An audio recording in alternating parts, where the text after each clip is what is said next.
Samantala, posibleng pananagutan ng LTO at Bureau of Customs sa hot cars na mag-asawang Diskaya. Dapat daw ho'y matukoy na ng ICI. RH12 Milky Reguna Milky. Dapat mapanagot ng Independent Committee on Infrastructure ang mga taga-Land Transportation Office at Bureau of Customs na nasa likod ng mga hot cars o mamahaling sasakyan na pagmamayari ng mag-asawang Curly at Sara Diskaya. Ito ay giniit ni Bicol Saro Party List Representative Terry Ridon, chairman ng House Infracom, sa harap ng pag-usad ng investigasyon ng ICI sa flood control anomaly. Ang issue ng hot cars ay hindi natalakay sa hearing ng House Infracom dahil nagdesisyon ng Kamara na suspindihin na ang pagdinig para bigyang daan ang investigasyon ng ICI. Ayon kay Ridon, dapat matukoy kung papaano nakapasok sa bansa ang mga mamahaling sasakyan, papaano narehistro ng mga kontraktor kasama ang mag-asawang Diskaya. Sabi ni Ridon, dapat silipin ng ICI sa ilalim ng LTO Assistant Secretary Vigor Mendoza at mga nasa hanay ng BOC ang issue ng pagpasok sa bansa ng mga mamahaling sasakyan, lalo na ang kanilang liability. Una rito ipinag-utos ng Department of Transportation sa LTO na mag-report sa paraan kung papaano narehistro ang mga sasakyan ng Diskaya na ayon sa BOC ay walang mga import document. Ako si Milky Reguna, nagulat para sa DZRH, una sa Pilipinas, una sa Pilipinas. Thank you, Milky. Meron daw 3 resort naman na illegal na nag-ooperate sa Marikina Watershed na protected area. Ipinasara ho ng DNR. RH number 5, Val Gonzalez. Val,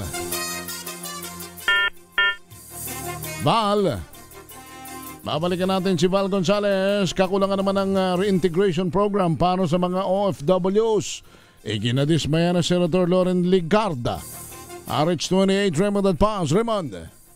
Dismayado si Senador Loren Legarda sa kakulangan ng reintegration program para sa ating mga kababayang OFWs kapag sila ay bumalik na ng bansa at magdesisyon na sila ay manatili dito. Sa budget deliberation para sa budget ng Department of Migrant Workers o DMW, sinabi ni Legarda na napakaraming programa na pinupunduhan sa ilalim ng Overseas Workers Welfare Administration o OWA at DMW, ngunit hindi ito nararamdaman ng mga OFWs. Hindi nagustuhan ng senador ang sagot sa kanya ni Secretary Hans Leo Kakdak na kanilang nire-refer sa ibang ahensya ng pamahalaan gaya ng Department of Trade and Industry at Department of Social Welfare and Development ang pangangailangan ng mga OFWs. Giit ni Legarda, hindi eksperto ang mga ahensyang ito sa pangailangan ng ating mga kababayan na nagtatrabaho sa abroad. Una nito binanggit ni Senador Erwin Tulfo na siyang magsisilbing sponsor ng budget ng DMW na napakaraming programa ang DMW at OWA ngunit hindi nararamdaman ito ng mga OFW. Dahil marami pa rin sa kanilang pumipila at humihingi ng tulong sa opisina ng mga senador. Kabilang dito ang DMW Livelihood Development, Balik Pinay, FAS, SBMT, DMW sa Pinas, Ma'am at Sir Action Fund at Kabuhayan. Tiniyak naman ni Secretary Hans Leo Kakdak ng DMW na may nakahanda silang reintegration program. Sa katunayan ay may 100 milyong piso silang pondo na nakalaan sa National Reintegration Center. Narito si Senador Loren Legarda. I'm very disappointed, Secretary, to put it very, very honestly. Sa dami ng programa po na binasa ng Chair, at sa iilan pong binasa ko, and the answer I receive is they are referred to other government agencies, DTI, Shared Services Facilities, DSW Sustainable Livelihood Program. So inaamin po natin na wala talagang post-reintegration program ang DMW despite the humongous funds available. And we have to refer them to government agencies, which I admit are not the most efficient. Ito si RH28 Raymond Advance para sa DZRH, una sa Pilipinas, una sa Pilipinas. Thank you, Raymond. At balikan natin si Val Gonzalez. Yung 3 resort na illegal ho nag-ooperate sa Marikina Watershed ay pinasara daw ho ng DNR. Val Gonzalez, Val. Henry, sa visa nang inilabas na cease and desist order ay pinasara ang 3 resort na patuloy na nag-ooperate ng walang kaukulang mga permit sa loob ng Upper Marikina River Basin Protected Landscape sa pamamagitan ng binuong composite team mula sa DNR Region 4 Calabarzon at Rizal Provincial Environment and Natural Resources ay ipinatupad ang closure ng Danom Baker Resort at ang magkatabing Erin's Place at Lihim na Batis Resorts. Ang nabanggit na 3 mga establishmento ay kabilang sa 9 na mga resort sa loob ng protected landscape na dati nang inisyuhan ng CIOCOS order pero bigong mag-comply sa inihinging mga requirements sa ilalim ng umiiral na batas na pangangalaga sa kalikasan. Kabilang sa mga violations ay ang tahasang pagsira ng nabanggit na mga resort sa kalikasan na bahagi ng natitirang kabundukan na malapit sa National Capital Region. Noong 2021 ay isang private resort na inilagay na itinayo rin sa Marikina Watershed ang ipinasara kung saan ang may-ari at mga sangkot na opisyal ng gobyerno ay sinampahan din ng kaso ng DILG. Ako si Val Gonzales, DZRH, una sa Pilipinas, una sa Pilipinas. Thank you, Val. Maynila, patuloy naman hong naghahanda raw sa posibleng pagtama ng The Big One. RH29, Boy Gonzales, boy. Tiniyak ni Mayor Isko Moreno de Bagoso na patuloy ang paghahanda ng lungsod ng Maynila sa posibilidad ng pagtama ng malakas na lindol o tinaguriang The Big One.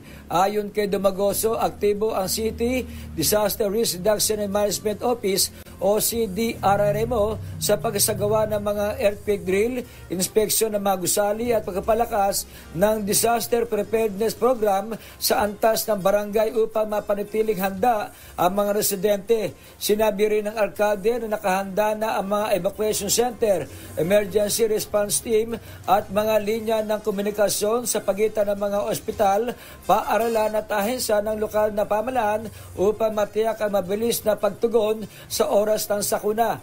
Binigyan din ng alkalde ang kahalagaan ng pakikisa ng mga Manileño na anyaya susi at sa matagumpay na pagtugon sa anumang kalamidad.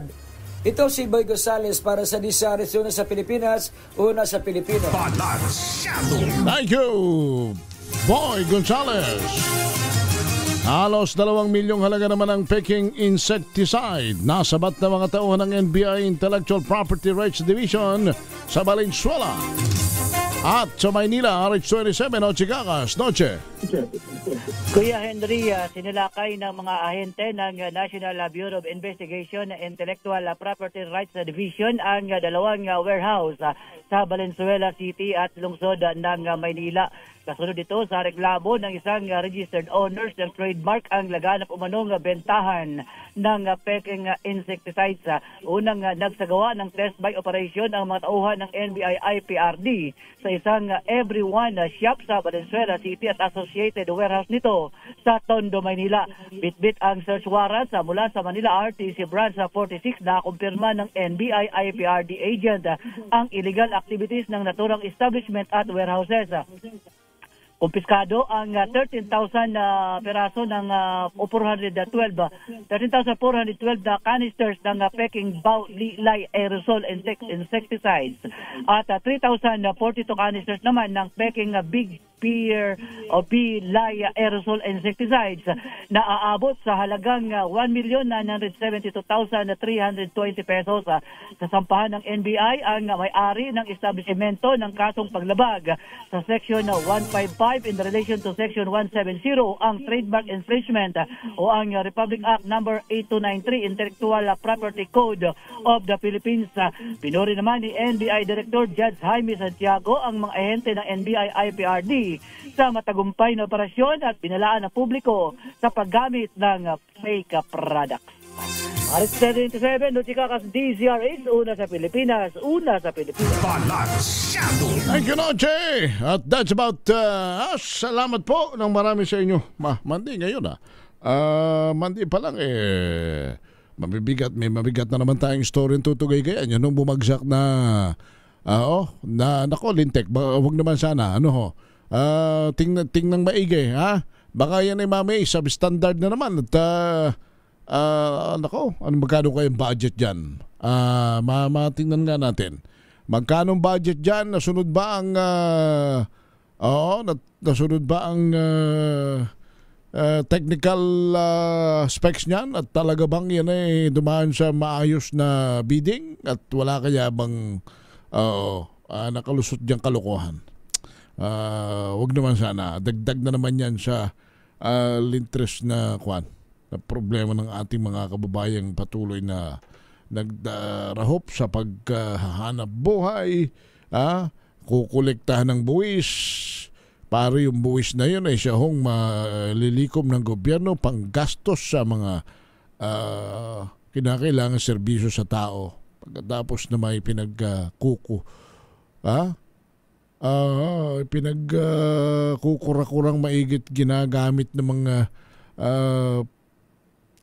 oportunidad para magnakaw at yung ating talaga naman kaya alam niyo, nabanggit ko na ito yung snap election yung snap election doon sa mga may gusto, baka nakakalimutan na yun ay gagastos na naman ng gobyerno pagkatapos yung mga masasalapi at makapangyarihan dadayain din lamang ang resulta. Magkakagulo lang tayong lalo riyan sa mga tinamaan ng mga ganyan. Ang gawin na lang natin, sa lalong madaling panahoy, bawiin natin ang kanilang ninakaw at i-firing squad natin ang mga magnanakaw. Yan, parang tao na may hanggat hindi nangyayari yan, maniwala kayo. Sa sobrang ginawa ninyong pagnanakaw sa pondo ng bayan. Sa dami ng inyong ninakawang mga may sakit na hindi makapagpa-ospital, mga gustong mag-aral na walang pampaaral ang magulang, mga magsasakang nagdarahop hanggang ngayon, kahit na sila ang nagpapakain sa sambayan ng Pilipino dahil yung pondo sa halip na magamit sa ibang bagay. Ikinarga ninyo ng ikinarga sa mga walang kawawa at mga kalintikang mga flood control na yan na kailangan kumita at kailangan yumaman. Hindi kayo mapapatawad ng sambayanan dyan. Hanggat hindi nyo ibinabalik ang pera ng tao. Hanggat hindi nyo ibinabalik at hindi nababawi ang buwis na inyong ninakaw at hindi binibita yung mga magnanakaw na yan, maniwala kayo. Ang tao mananatiling galit sa gobyerno pa ganyan. Hindi tayo naghihimok ng anuman dito, pero yan ang damdamin ng tao. Siguro yung mga nasa gobyernong ayaw pang tanggapin ang sentimiento ng tao, bahala kayo sa buhay ninyo. Pero masisisi ba ninyo ang hirap-hirap magtrabaho araw-araw? Para lamang kumain at mapakain ng mahal sa buhay. Pagkatapos yung buwis na kinukuha at kinakalta sa amin nanakawin nyo lamang, ipambibili nyo ng eroplano, magagandang bahay, sasakyan, alahas. Talaga kayo ilalaban ng duwag yan. Ang tandaan ninyo. Anyway, wala na akong oras. Salamat po sa inyo. Tulungan natin ang mga mahihirap. Lalo na po mga kapuspalad nating hirap na sa buhay pag ganitong may kalamidad. Salos Populi Est Suprema Lex. Ako po si Henry Uri, sa ngalan ni Karen O, yung ni Josa Cruzat. At tabayanan po ninyo. Mamaya ho'y pag-uusapan daw ang mga rason kung bakit nag-offload ang isang pasahero. Si Attorney Cam at si Justice Tea Pecho Corpus ang inyong makakasama. Bye!